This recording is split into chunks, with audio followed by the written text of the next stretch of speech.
और वहाँ पर तय पाया था कि आज एडिशनल एसपी साहब से मुलाकात की जाएगी और आज कुरैश बिरादरी के दोनों ही बिरादरी के ज़िम्मेदारान की आज हमारी बहुत अच्छी मुलाकात हुई है। हमने हमारी बात को रखा है। आने वाला बकरीद का त्यौहार सामने है और गौ रक्षा समिति जिस तरीके से पूरे ताल्लुके में और पूरे ज़िले के अंदर जिस तरीके से कानून हाथ में लेने का काम कर रही है, वो शिकायत भी हमने रखा है। शहर में गोश्त का दाम आसमान छू रहा है, भाव बढ़ गया है, महंगा हो गया है, आवाम भी परेशान है। लेकिन ये वजह यह है कि जो पकड़ धकड़ की जा रही है, इसके वजह से दाम बढ़ रहा है। ये भी शिकायत हमने रखी और आने वाले बकरीद के मौके के ऊपर कुरैश बिरादरी के ज़िम्मेदारान और हम लोगों ने पुलिस डिपार्टमेंट एडिशनल एसपी साहब से कहा है कि हम पूरी मदद करने के लिए तैयार हैं। हम कोई गैर कानूनी काम नहीं करेंगे, जो कानून के मुताबिक हम वो काम करेंगे। हमने ये रिक्वेस्ट की कि गौ रक्षा समिति जो कानून हाथ में लेती है, उन लोगों के पर भी लगाम लगना चाहिए। कौन से अधिकार से वो कानून हाथ में लेते हैं? किसी को मारते हैं, गाड़ियां रोकते हैं, गाड़ी अड़ाते हैं, वीडियो बनाते हैं, मारठोक करते हैं, लैंड ऑर्डर ख़राब करते, तो कौन से अधिकार से?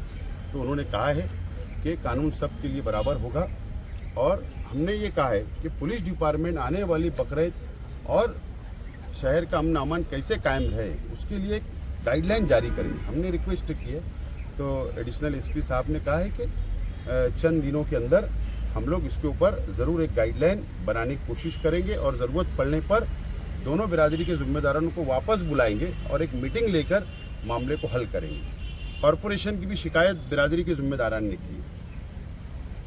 कॉरपोरेशन का जो स्लाटर है फार्मेसी कॉलेज के पास, तो वो स्लाटर जो है वो कंपनी को दिया गया है। उसके अंदर शरायत ये है कि लोकल का माल वहाँ कटेगा, लेकिन एक जानवर की फीस 500 से ज़्यादा कर दी गई, 725 रुपया कर दी गई। तो वो इतनी ज़्यादा फीस कर दी गई, तो उसकी भी शिकायत की गई। और जो जूना स्लाटर हाउस है, जहाँ पर ब्यूटी का कॉम्प्लेक्स तैयार करना कॉरपोरेशन चाहती है और कई वर्षों से चाह रही है, 4-5 साल हो गए बंद पड़ा है। इनकी दुकानें चलती थी, वहाँ कामकाज होता था, वो बंद पड़ा, ये लोग रास्ते पर है, वो भी शिकायत की गई। तो ये तमाम ही शिकायत की गई है और एडिशनल एसपी साहब ने कहा है कि चंद दिनों के अंदर वो भी शिकायत को दूर किया जाएगा। बातों ही बातों में कल आपने कहा कि कुछ लोगों की वजह से गोश्त के दाम बढ़े, निशाना किस पर है? जो लोग समाज के अंदर खबरीगिरी कर रहे हैं, जो लोग गौ रक्षा से मिलकर मिली भगत करके यहाँ से लेकर जलगांव जिले तक मुखबरी कर रहे हैं, ऐसी ऑडियो क्लिप वायरल हुई है। डिपार्टमेंट के भी नज़र में हमने लाया है कि ये ऐसे लोग जो समाज के लिए घातक है, उन पे भी पुलिस की नज़र होना चाहिए। साहब, मेरा एक सवाल है कि गोश्त का भाव बढ़ा है, पूरे शहर भर में इसका असर देखने में मिल रहा है, तो ये भाव कब तक कम होगा? इसके लिए क्या सोल्यूशन? शहर भर में इसका असर देखने में मिला है, खासकर गरीबों को। कुरैश बिरादरी इसकी जिम्मेदार नहीं है, पहली बात ये समझ लो। गोश्त का दाम बढ़ाने के लिए जब माली गांव में नहीं आएगा तो दाम तो बढ़ेगी। तो ये तो अब ये शहर की आवाम को सोचना है कि ये दाम कैसे कम होंगे, ये किसकी जिम्मेदारी है? ये लोक प्रतिनिधि की जिम्मेदारी होती है, जो असेंबली के अंदर बोले, जो मंत्रालय के अंदर बात रखे, जो गौ रक्षा जो आतंक फैला रही है उसको लगाम कैसे लगे, ये तो एमएलए की जिम्मेदारी है।